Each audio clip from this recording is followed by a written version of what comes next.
ఆకాశవాణి ప్రాంతీయ వార్తలు చదువుతున్నది సాయి సిస్లా. ఈరోజు వార్తల్లోని ముఖ్యాంశాలు. దేశంలో ఆరోగ్య రంగానికి సంబంధించి పలు అభివృద్ది కార్యక్రమాలను ప్రధానమంత్రి నరేంద్ర మోదీ ఈరోజు ప్రారంభిస్తారు. వన్యప్రాణులను వేటాడడం, అక్రమ రవాణా చేయడం వంటి నేరాలకు పాల్పడితే కఠిన చర్యలు తీసుకుంటామని ఆంధ్రప్రదేశ్ ఉప ముఖ్యమంత్రి కె పవన్ కళ్యాణ్ తెలిపారు. రాష్ట్రంలో రెవెన్యూ వ్యవస్థ బలోపేతానికి ప్రణాళికలను రూపొందిస్తున్నామని ఆంధ్రప్రదేశ్ రెవెన్యూ శాఖ మంత్రి అనగాని సత్యప్రసాద్ పేర్కొన్నారు. తెలంగాణలో వచ్చే నెల 6వ తేదీ నుండి కులగణనను చేపట్టనున్నామని రాష్ట్ర ఉప ముఖ్యమంత్రి భట్టి విక్రమార్క వెల్లడించారు. ఆంధ్రప్రదేశ్లో ఉచిత గ్యాస్ సిలిండర్ల పథకం రాయితీ నిధులు విడుదల చేస్తూ ప్రభుత్వం ఉత్తర్వులు జారీ చేసింది. వార్తల వివరాలు. దేశంలో ఆరోగ్య సంరక్షణ రంగానికి సంబంధించి పలు అభివృద్ది కార్యక్రమాలను ప్రధానమంత్రి నరేంద్ర మోదీ ఈరోజు ప్రారంభిస్తారు. సుమారు 12,850 కోట్ల రూపాయలతో వివిధ అభివృద్ది కార్యక్రమాలకు ప్రధానమంత్రి శంకుస్థాపనలను, ప్రారంభోత్సవాలు చేయనున్నారు. ధన్వంతరి జయంతిని పురస్కరించుకుని దేశంలోని మొదటి all India institute of Ayurveda 2వ దశను నరేంద్ర మోదీ ప్రారంభించనున్నారు. ఇందులో పంచకర్మ ఆసుపత్రి, ఔషధాల తయారీకి ఆయుర్వేద ఫార్మసీలు ఉన్నాయి. అలాగే ఉభయ తెలుగు రాష్ట్రాల్లో 3 ప్రాజెక్టులను ప్రధానమంత్రి దృశ్య మాధ్యమం ద్వారా ప్రారంభించనున్నారు. వీటిలో అనకాపల్లి జిల్లా అచ్యుతాపురం ఈఎస్ఐ ఆసుపత్రి శంకుస్థాపన, మంగళగిరి, బీబీనగర్ ఎయిమ్స్లలో డ్రోన్ సేవలకు శ్రీకారం, హైదరాబాద్, కాకినాడల్లో వైద్య పరికరాలు, బల్క్ డ్రగ్స్ ప్రాజెక్టులను ప్రారంభోత్సవం చేయనున్నారు. వన్యప్రాణులను వేటాడడం, అక్రమ రవాణా చేయడం వంటి నేరాలకు పాల్పడితే కఠిన చర్యలు తీసుకుంటామని ఆంధ్రప్రదేశ్ ఉప ముఖ్యమంత్రి కె పవన్ కళ్యాణ్ తెలిపారు. గుంటూరు జిల్లా మంగళగిరిలో వన్యప్రాణుల సంరక్షణ కోసం రూపొందించిన యాంటీ పోచింగ్ సెల్ గోడపత్రికను ఆయన నిన్న విడుదల చేశారు. ఈ సందర్భంగా ఉప ముఖ్యమంత్రి మాట్లాడుతూ జంతువులు, చెట్లు, పశుపక్షాదుల పట్ల కరుణ చూపాలని, వాటికి మనలాగే బతికే హక్కుందని అన్నారు. ఎవరైనా వన్యప్రాణులను వేటాడినా, అక్రమ రవాణాకు పాల్పడినా అటవీశాఖ అధికారుల దృష్టికి తీసుకురావాలని చెప్పారు. ఇలాంటి ఘటనలకు పాల్పడితే 1800-425-5909 టోల్ ఫ్రీ నంబర్కు సమాచారం అందించాలని ఉప ముఖ్యమంత్రి కోరారు. రాష్ట్రంలో రెవెన్యూ వ్యవస్థ బలోపేతానికి ప్రణాళికలను రూపొందిస్తున్నామని ఆంధ్రప్రదేశ్ రెవెన్యూ శాఖ మంత్రి అనగాని సత్యప్రసాద్ తెలిపారు. తిరుపతిలో మంత్రి నిన్న పాత్రికేయులతో మాట్లాడుతూ కేంద్ర ప్రభుత్వ సహకారంతో సంక్షేమ పథకాలు ప్రతి ఒక్కరికి అందేలా చర్యలు తీసుకుంటున్నామని తెలిపారు. ప్రజా ప్రయోజనం కోసం ల్యాండ్ టైటిలింగ్ చట్టాలని రద్దు చేశామని మంత్రి పేర్కొంటూ, ల్యాండ్ టైటిలింగ్ యాక్ట్ రిపీల్ చేయడం కానీ, అలాగే ల్యాండ్ గ్రాబింగ్ యాక్ట్ తీసుకొచ్చే విధంగా కానీ పనిచేస్తా ఉన్నాం. ఇప్పుడు రీసర్వే జరిగినటువంటి గ్రామాల్లో మళ్ళా గ్రామ సభలు పెడతా ఉన్నాం. దాదాపుగా ఇప్పటికి 96,000 గ్రీవెన్స్ వచ్చినాయి.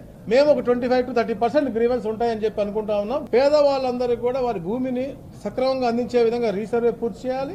తర్వాత ఈ పునర్విభజన గురించి అన్ని కూడా మేము ముందుకెళ్తాం. రెవెన్యూ విషయంలో తెలంగాణలో వచ్చే నెల 6వ తేదీ నుండి కులగణనను చేపట్టనున్నామని రాష్ట్ర ఉప ముఖ్యమంత్రి భట్టి విక్రమార్క వెల్లడించారు. హైదరాబాద్లోని రాష్ట్ర సచివాలయంలో సామాజికవేత్తలు, మేధావులతో సమావేశమై కులగణనలో చేపట్టవలసిన మార్పులు, తీసుకోవలసిన జాగ్రత్తలపై చర్చించారు. ఈ సందర్భంగా ఆయన మాట్లాడుతూ గణనకు సంబంధించి ప్రణాళికా శాఖ ప్రశ్నాపత్రం రూపొందించిందని తెలిపారు. తెలంగాణ వ్యాప్తంగా 300 మంది సామాజికవేత్తలు, మేధావులతో ప్రత్యేక సమావేశం నిర్వహించి వారి అభిప్రాయాలను, సందేశాలను పరిగణనలోకి తీసుకుంటామని భట్టి విక్రమార్క పేర్కొన్నారు. భారతదేశ సమైక్యత కోసం అవిరళ కృషి చేసిన మహనీయుడు, ఉక్కు మనిషి సర్దార్ వల్లభాయ్ పటేల్ దేశానికి అందచేసిన సేవలను గుర్తు చేసుకుంటూ ఆయన జయంతి అక్టోబర్ 31వ తేదీని రాష్ట్రీయ ఏక్తా దివస్గా కేంద్ర ప్రభుత్వం జరుపుతోంది. దేశ సమైక్యతను కాంక్షిస్తూ ఆ రోజున దేశవ్యాప్తంగా ఐక్యతా పరుగు నిర్వహిస్తోంది. అయితే అక్టోబర్ 31వ తేదీన దీపావళి పర్వదినం అయిన కారణంగా ఐక్యతా పరుగు ఈరోజు నిర్వహిస్తున్నారు. ప్రధానమంత్రి నరేంద్ర మోదీ ఐక్యతా పరుగు మార్పు తేదీని తన మన్ కీ బాత్ కార్యక్రమంలో పేర్కొన్నారు. ఈ రోజు జరిగే ఐక్యతా పరుగులో దేశ ప్రజలు పెద్ద ఎత్తున పాల్గొని దేశ సమైక్యతను చాటాలని ఆయన పిలుపునిచ్చారు. జాతీయ ఐక్యతా మంత్రంతో పాటు ఫిట్నెస్ సందేశాన్ని కూడా ప్రతి ప్రాంతానికి తీసుకువెళ్లాలని ప్రధానమంత్రి సూచిస్తూ, दीपावली की वजह से इस बार 29 अक्टूबर यानी मंगलवार को रन फॉर यूनिटी का आयोजन किया जाएगा. मेरा आग्रह है ज्यादा से ज्यादा संख्या में इसमें हिस्सा लीजिए.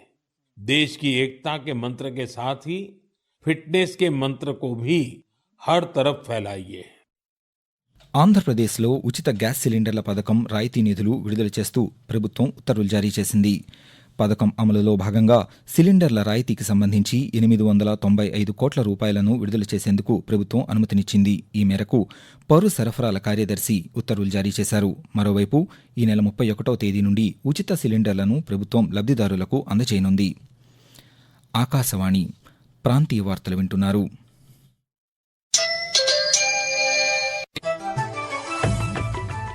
నిరంతర వార్తా విశేషాల కోసం ఆకాశవాణి సామాజిక మాధ్యమ వేదికలైన news on air YouTube channel ను, newsonair.gov.in వెబ్సైట్ ను, ట్విట్టర్ లో ఆల్ ఇండియా రేడియో న్యూస్ ను వీక్షించండి. తెలుగు ప్రాంతీయ వార్తా విశేషాల కోసం ఆకాశవాణి న్యూస్ విజయవాడ మరియు Akashvani news Visakhapatnam YouTube channels ను వీక్షించండి.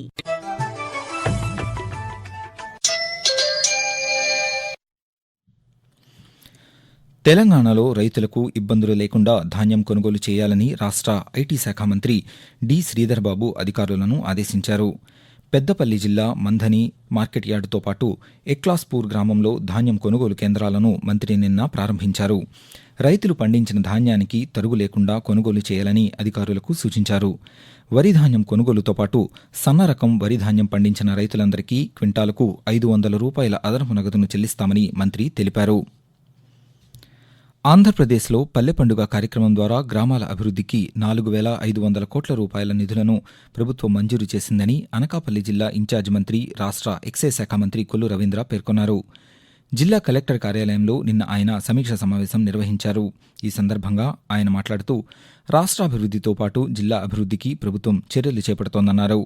గ్రామాలలో మౌలిక సదుపాయాల కల్పనకు ప్రాధాన్యమిస్తున్నామని మంత్రి పేర్కొంటూ కేంద్ర ప్రభుత్వం ఇండస్ట్రియల్ నోడ్ కింద ఇవాళ రాష్ట్రానికి 3 ప్రాజెక్టులు ఇస్తే పైకరావుపేట కాన్స్టిట్యున్సీలో నక్కపల్లి ప్రాంతంలో ఒక ఇండస్ట్రియల్ పార్క్ రాబోతా ఉంది. ఫార్మా ఇండస్ట్రీ అక్కడ పార్క్ ని ఏర్పాటు చేయడమే కాకుండా మరి అక్కడ ఒక స్టీల్ ఫ్యాక్టరీ కూడా రాబోతోంది. అలాగే ఏపీఐసి ఇవన్నీ కూడా కోఆర్డినేట్ చేసుకుని అన్ని వర్గాలకు కూడా పేదరికం లేని సమాజ నిర్మాణానికి ఒక చక్కటి సమన్వయంతో అందరూ ముందుకెళ్తామని తెలియజేస్తాం.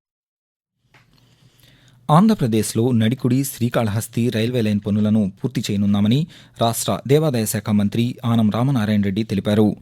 శ్రీ పొట్టి శ్రీరాములు నెల్లూరు జిల్లా అనంతసాగరంలో నిర్వహించిన ప్రజా దర్బార్ కార్యక్రమంలో ఆయన నిన్న పాల్గొని ప్రజల నుండి అర్జీలను స్వీకరించారు. అనంతరం మంత్రి మాట్లాడుతూ ప్రజల నుంచి వచ్చిన అర్జీలను సత్వరమే పరిష్కరించేందుకు చర్యలు తీసుకుంటున్నామన్నారు. సోమశిల జలాశయం అభివృద్ధితో పాటు నడికుడి శ్రీకాళహస్తి రైల్వే లైన్ పూర్తి చేసి ఆత్మకూరు ప్రాంత ప్రజలకు రైలు సౌకర్యం కల్పిస్తామని మంత్రి వివరించారు. తెలంగాణలో 1,00,000 ఎకరాల్లో రైతులతో ఆయిల్ పామ్ సాగు చేయించడమే ప్రభుత్వ లక్ష్యమని రాష్ట్ర వ్యవసాయ శాఖ మంత్రి తుమ్మల నాగేశ్వరరావు తెలిపారు. భద్రాచలంలో మంత్రి నిన్న పాత్రికేయులతో మాట్లాడుతూ మలేషియాలో ఆయిల్ పామ్ ప్రధానమైన పంట అని అన్నారు. సాధారణ పంటల సాగు కంటే ఆయిల్ పామ్ సాగు లాభదాయకంగా ఉంటుందని, ఈ పంటను పెద్ద ఎత్తున సాగు చేసేలా రైతులను అన్ని విధాలా రాష్ట్ర ప్రభుత్వం ప్రోత్సహిస్తుందని మంత్రి తెలిపారు. ఆంధ్రప్రదేశ్లోని గ్రామాల్లో మౌలిక సదుపాయాలు కల్పించేందుకు రాష్ట్ర ప్రభుత్వం చర్యలు చేపడుతోందని రాష్ట్ర గృహ నిర్మాణ శాఖ మంత్రి కొలుసు పార్థసారథి తెలిపారు. ఏలూరు జిల్లా నూజివీడు మండలం అన్నవరం గ్రామంలో పలు అభివృద్ధి పనులకు మంత్రి నిన్న శంకుస్థాపన చేశారు. అనంతరం ఆయన మాట్లాడుతూ మహాత్మాగాంధీ ఉపాధి హామీ పథకం కింద 20 లక్షల రూపాయల వ్యయంతో కచ్చా రహదారుల నిర్మాణం చేపట్టనున్నామని అన్నారు. అలాగే జిల్లా వ్యాప్తంగా 120 కోట్ల రూపాయల వ్యయంతో అభివృద్ధి పనులను చేపట్టనున్నామని, వాటిని వచ్చే జనవరి నాటికి పూర్తి చేసేలా చర్యలు తీసుకుంటున్నామని మంత్రి తెలిపారు.